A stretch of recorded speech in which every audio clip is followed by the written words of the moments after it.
somebody who would perhaps kidnap me and hold me to ransom for money, they would be subject to the most instant and permanent punishments by my customers. I knew it was police because of the methodical tapping, the banging of their sledgehammers. We've got all day. I suppose the judge particularly hated me because we used to sing to the jury during the lunch break. I'm not that kind of guy. Even when I saw that glow from dawn at the top of that prison in Bangkok, even if I failed then, at least I felt free at that moment. But I stopped all that nonsense and made it my business to get over that wall, slid down. Hi, I'm David McMillan. I didn't want to be, but by the time I found out, it was too late. This is my story. In my late teens and early 20s, I had some regular jobs. I was a cameraman for a while, and then worked in a big ad agency, and finally a cinema. And it was there that I met the family of some, retired villains. They'd been safecrackers and did some selected robberies, but found themselves with some money to invest, and narcotics was where they saw best. And when it comes to narcotics, importing is where the real profit is. So that meant smuggling. But this was not really their kind of thing. It's one thing to put a gun in somebody's face and demand money, but getting through borders, well. Now, I was not the kind of person who liked to wave guns around, but the idea of crossing a forbidden zone, this artificial line in the sand, where there was a team waiting for you, and how would you get through since they'd built this thing, the airports, the security, the customs line, built it so that you couldn't? Well, my arrogance and stubbornness drew me into that, and I couldn't resist it. That's the way I felt. When the smuggling operations were at their height, there was traffic between Colombia and South America and Thailand up in the Golden Triangle, sometimes mixing between the two. The smuggling operations involved building a different personality for the courier. I had my own passports. I probably used maybe 30 of them during a long career. But I would get a fresh passport for the courier, not just for the practical reason that there would be no background known, but so they could be absorbed into this fantasy life that they were living. Of course, I was there. I'd be the one looking around to see if they were in danger. Sometimes I would even have a second person traveling that was perhaps a little bit more suspicious who would go through first. And if that person got dived on, well, so be it. He had nothing. And the courier would go next. I would go last. Really, because if something went wrong, I could then go out and try and fix everything. The authorities, certainly back in those days, I don't know whether they'd be brave enough to do it now, would not take the cargo away from them. They would leave it with the courier and then go in hope of getting the Mr. Biggs. The courier would be put in a fake taxi with a fake driver, police of course, and taken to the place where the meeting was meant to happen.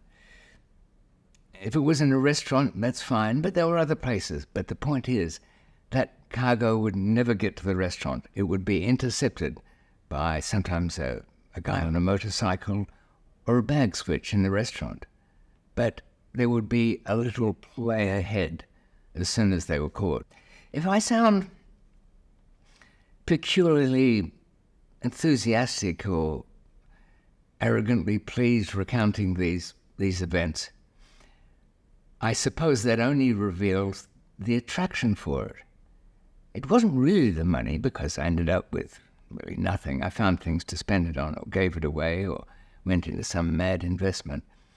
But it was the getting through, the devising the methods, even working on the containers, smoothing out the lines, getting the wood to match on the corners, buffing away that hairline join.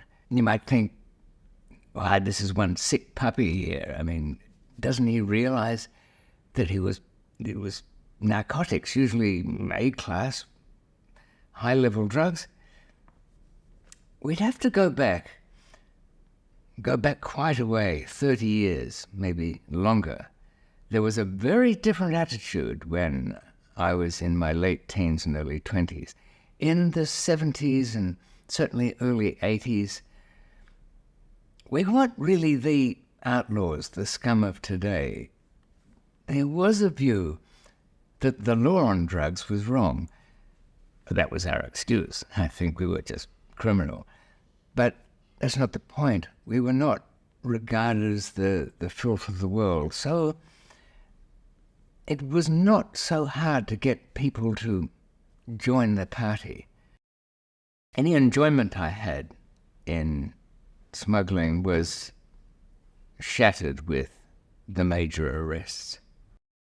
My first big arrest was in Australia. It was a result of a major task force operation that ran for 2 years with a lot of specialised police. They were federal and state.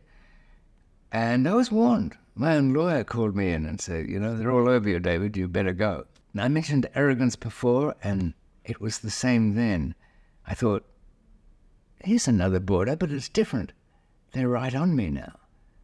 So I was working on counter-surveillance measures and meeting up with the people who were following me. By the way, when you confront somebody who's tailing you, don't think that the whole operation's all over. The fact is, they just don't tell their bosses. When you go up and hand them a bag of lunch and say something about it being a long day for us both, your shadows, those people tailing you, will get embarrassed, annoyed, but they won't call it all off because they'll keep it a secret. It all just goes on. At the time of this major arrest in Australia, I was living in a beachside house, rented, kind of good. It had a swimming pool. I had my German Shepherd, Sasha. She was always a great protector and house dog. In fact, I think there was a warning of that coming. My wife at the time, the daughter of an Italian restaurateur, we used to go to her father's place on Sundays. We went there this Sunday, and Sasha, the dog, wouldn't get back in the car. The dog was really didn't want to travel. Sasha, there was nothing here. There's nothing coming. 6 o'clock the next morning, I heard the sound of sledgehammers battering down the door. I knew it was police because of the methodical tapping, the banging of their sledgehammers. We've got all day. They came in, poured in SWAT team outfits. Sasha looked up from the floor, and that dog more or less said to me, "Well, David, I told you so. What kind of warning do you need?" The trial went on for 6 months, 119 witnesses, 6,000 pages of telephone intercepts as recordings of conversations. We tried to get bail for the girls, because the girls, Michael, my partner's wife, Marie, she was Colombian, just had a baby, and Claudia, and this was, we couldn't have them there, so we were really to even plead to this case. But they were held in the women's prison. A police informer was put in their midst in the dormitory. She was meant to get information out of them. Danielle, her name was. Unfortunately, she was an arsonist, set fire to the place in a ludicrous protest inside a wooden building covered in steel cages. I heard about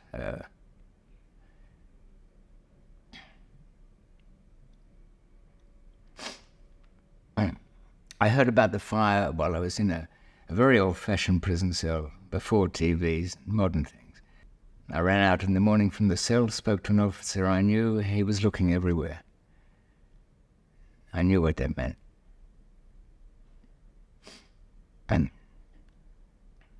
my wife, Clelia, was dead. My business partner, Michael's wife, Marie, was dead.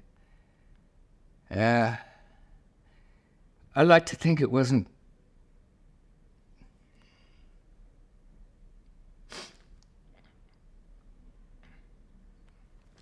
I like to think it wasn't too bad, like suffocating.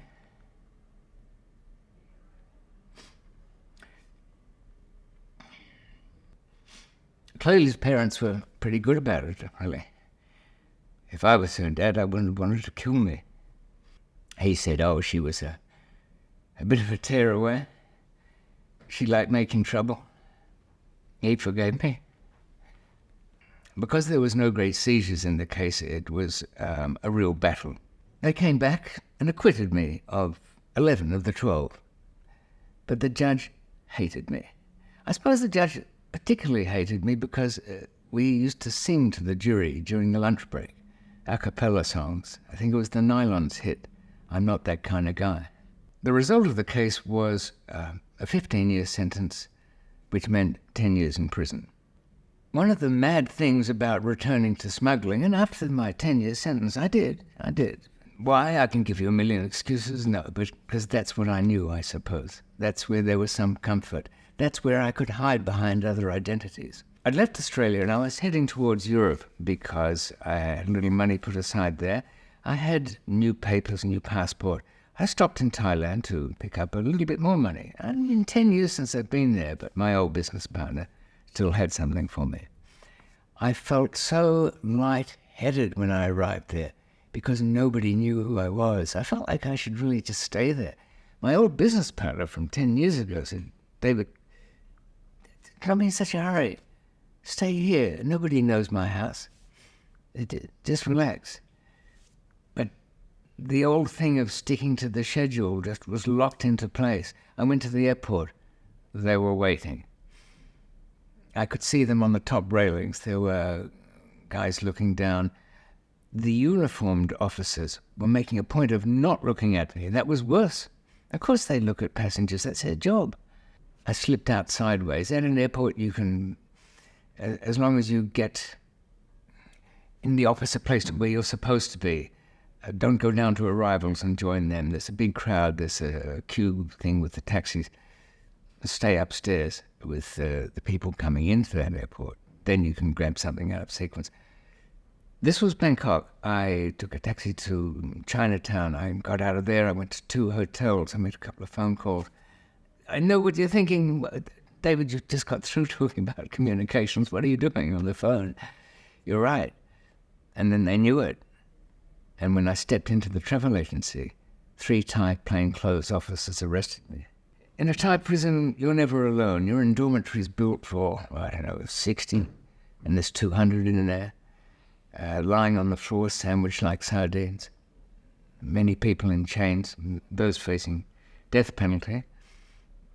I was facing the death penalty. What was it? I think it was, they found 20 grams of heroin somewhere in a bit of a sweep at the airport.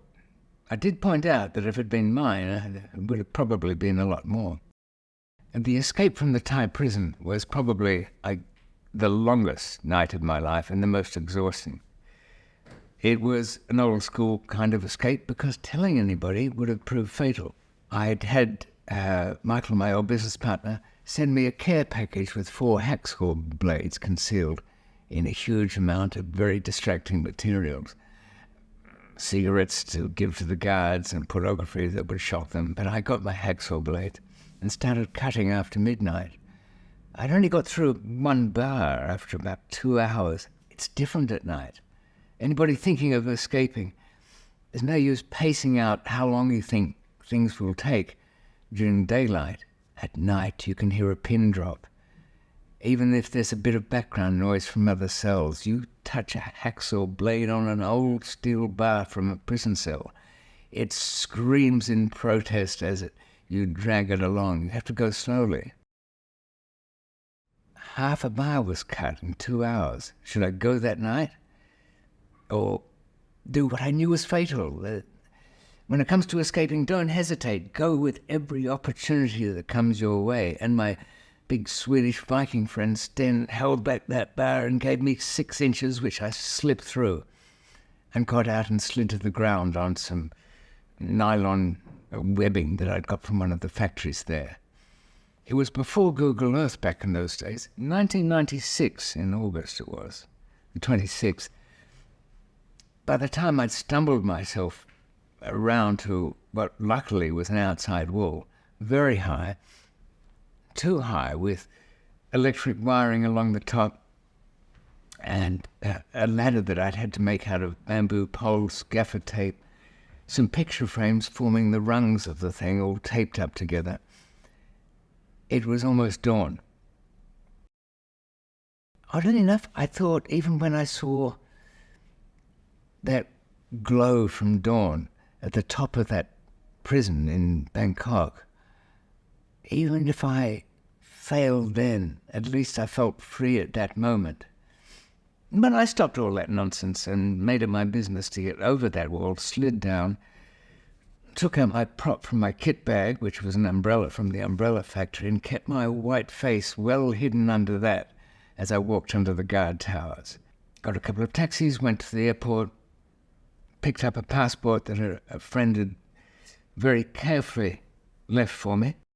I fled to Pakistan, Balochistan, to my friend from many years ago from the 70s, me and Nurjan Magsi of the Baluchi Magsi clan.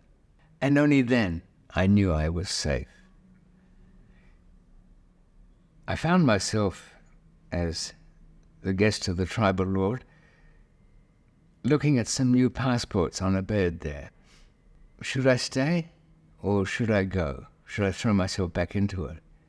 But really, there wasn't an awful lot of choice. I'd used up many favors escaping from the Thai prison, escaping from a certain death sentence. I think they would have forgiven me if I'd have said, look, it's all been too much. I can't go on. So you've just caught me making another excuse for myself. I did go on, and I went back to it. And was that the last of the arrests? No. People have sometimes asked me, looking at me, how did you survive where you were dealing with cocaine and heroin in a marketplace that's ruthless and cutthroat? But one of the keys to the survival of that was being worth more alive than dead. My customers, as it were all crooks. And of course, my well-being was important. It was necessary for me to be alive, to be doing the smuggling so they could make their profits. So anybody else from their world who would come to attack me, somebody who would perhaps kidnap me and hold me to ransom for money, someone who would come and follow me and try and steal the goods, they would be subject to the most instant and permanent punishments by my customers. So I didn't have to worry about that. At the peak of the business, did I have any fast cars and flash houses? Really, I was too busy running the thing, because that was the interesting part, that was the exciting part, to even think that far ahead. I recall having a glass coffee table in a house I was renting. There was perhaps $2 million on that glass coffee tabletop. I never really got to spend it. I put some back into the operations, I buried some in the ground, and if you turned around and looked in the rest of the house, only half of it was furnished. I hadn't even furnished the house properly. Sure, there were a couple of things were expensive that were bought, but they were toys of part of the profession. I took an old Cortina XLE and put a Chevy 327 engine into it to see how fast we could get a car which looked like a normal car but could tear up the highway, on the excuse that it was necessary for evil trade getaways. But there was no great pleasure. I retired from all of that world because I grew too old, and that was over 15 years ago now. But it never really goes away. A couple of policemen arrived one day. They had a warrant. They wouldn't say what it was for, but I got to know that it was for Westminster Court. I called my lawyer. I said, what, Westminster? What is it, parking tickets? I can't think. He said, David, they do terrorism cases or extradition. And then the penny dropped. That's what they were there for. I was taken away and held in Wandsworth prison, pending extradition hearings to Thailand. And that was for the 25-year-old drugs case. I was fighting that extradition for almost 2 years. And strangely enough, the Thais were winning. The judge wasn't terribly sympathetic to me. I was held without bail at Wandsworth, and I hadn't been in a jail for some time, especially a British one, and it was granted to them.